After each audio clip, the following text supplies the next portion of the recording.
Scotty J. Stevenson on Sport. A monster jam by Blake Griffin. Sport. The comeback is complete. America's Cup will stay in America. And sport. Ball's in. There it is. There's the win for New Zealand. Thanks to Fan Pass. No contracts, no long-term commitment. Just instant access to sport. FYI, at the end of our chat with Scotty J. Stevenson, we've got 1 month of Fan Pass to give away, so call 0800 Hauraki now if you want to win that. Hey, Sky Sports coming to Scotty J. Stevenson. We don't want to talk about the incident in the disabled cubicle in Christchurch. I don't think there's any need to talk about it at all. That's why we haven't been talking about it. Do you know what? I love the fact that you don't want to talk about the incident in the disabled toilet in Christchurch Airport, because that's what separates your show from every other show, ratings and popularity. We've risen above it, actually, to be honest. Was that a Sky list of the Sports. things that separate us from... What was that list? The list was not talking about incidents in disabled toilet, ratings and popularity were the three things that set us apart from other TV shows. Just because that's what I love about you guys. I mean, that's not what you're all about. Guys, before we start our sports chat today, a very interesting night last night at the Hardware Awards, and your winner of the 4 Guns N' Roses concerts was a winner at the Hardware Awards last night. Really? And he was, Damien Herman. He was a winner at the Hardware Awards last night, and I guarantee he had a massive head of steam up. So, what is the Hardware Awards, Sky Sports commentator Scotty J. Stevenson? Well, what an occasion. 460 of the greatest hardware retailers and suppliers in the country just all hanging out and just enjoying the conviviality of the trade and awarding themselves with what I don't know how to describe the trophy. Kind of like a blown glass yellow mess pipe on a plinth.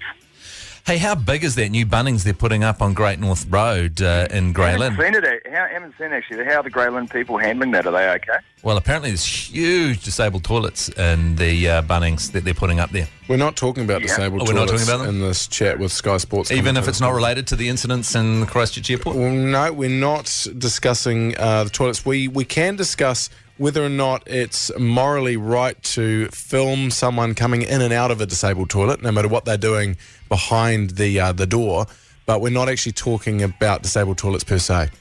No, we're not. And also, I mean, far be it from the three of us to discuss morals, but, even if it's not even a moral issue, it's just creepy as all hell to take a photo of someone walking out of a toilet. Well, what about taking your kid? What about taking your kid in there with you? Well, I suppose that they wanted to take the kids to the bathroom, but I mean, standing there for 10 minutes with your kid while taping something on your phone and then taking photos. Yeah, after. But I don't think they wanted to take their. I don't think they wanted to take their kids. He said in the paper that he saw the young lady go in. He saw Aaron Smith go in. He saw the young lady go in, and so therefore followed them both in. That's what he said because he thought it was unusual. Was he thinking there was an open invitation or something?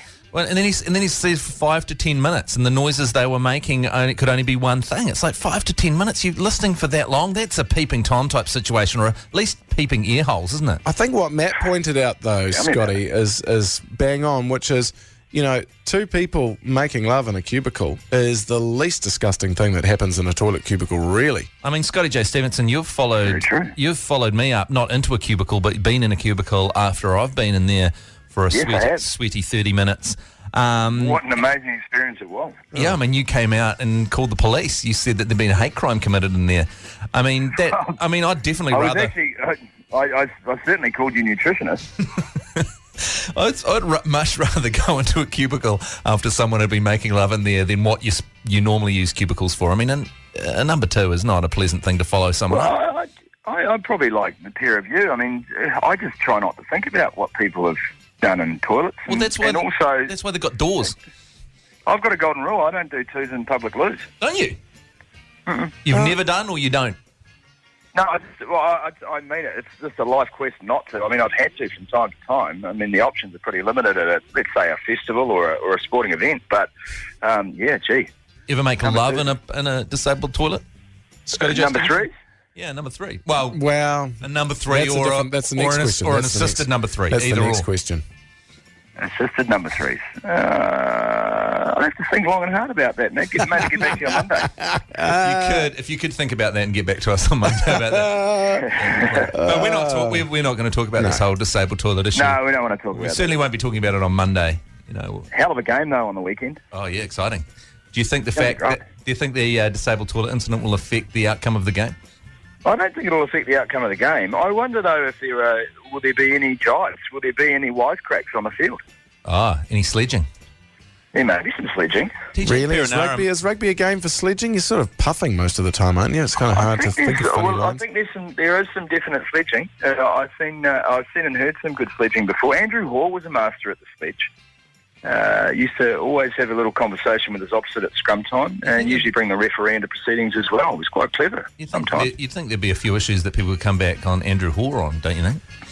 Yeah, there definitely has been. But no, I've heard some amazing scrum sledging, and that's the thing that surprises me. Where do they find the energy? Well, for me, it's basically, if you're sledging to three other front rowers, you don't need to come in with that good a chat, do you? Let's be honest. You get your audience. Prejudices once again, Jeremy, coming to bear, isn't it? There have been some clever props and hookers for that matter.